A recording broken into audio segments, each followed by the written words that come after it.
चला तर मग कुकरमध्ये तेल टाकून घ्यायचं आहे.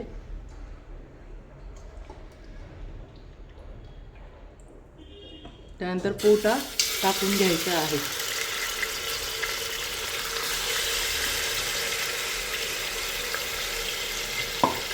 आणि चवीनुसार फक्त मीठ टाकून घ्यायचे आहे.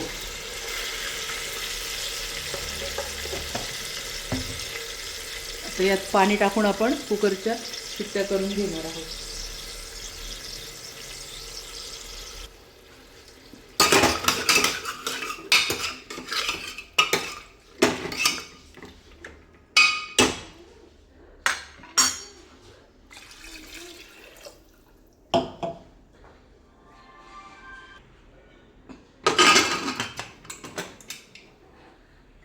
आता याच्या आपण 4-5 शिट्ट्या घेऊन घ्यायच्या आहे. पोटा शिजायला थोडा वेळ लागतो.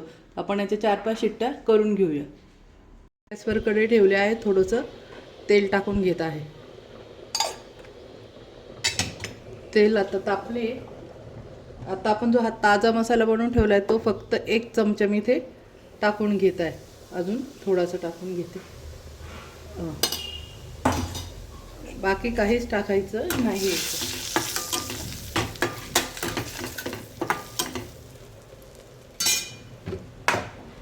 आणि अगदी चवीपुरतं मीठ टाकून घेत आहे थोडंसं.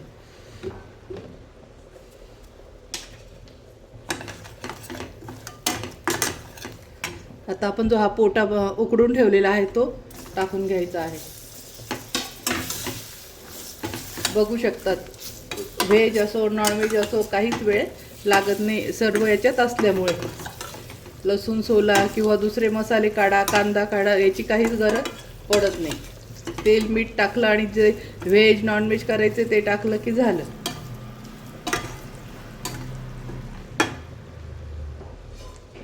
मस्त बघू शकता कलरच किती छान आहे. आता आपण 5 मिनिटं हे अजून याच्यात वाफवून घेऊया. आपण काढून बघूया.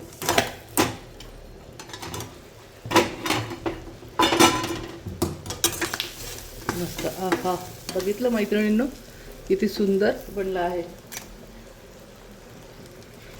मस्त. आता कोथिंबीर टाकून घ्यायची आहे. हे झालं आपलं पोटा फ्राय.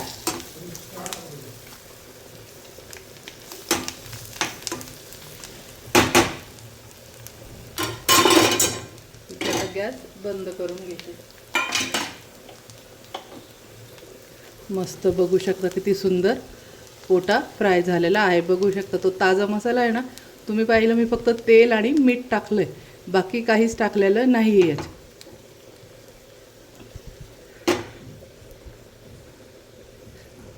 बघू शकता. तर कशी वाटली फ्रेंड माझी रेसिपी? आवडला असेल तर माझ्या चॅनलला लाईक करा, सबस्क्राईब करा आणि शेअर करा. मस्त खा आणि मस्त राहा. आणि ताजा मसाल्याची लिंक मी पुन्हा खाली टाकत आहे.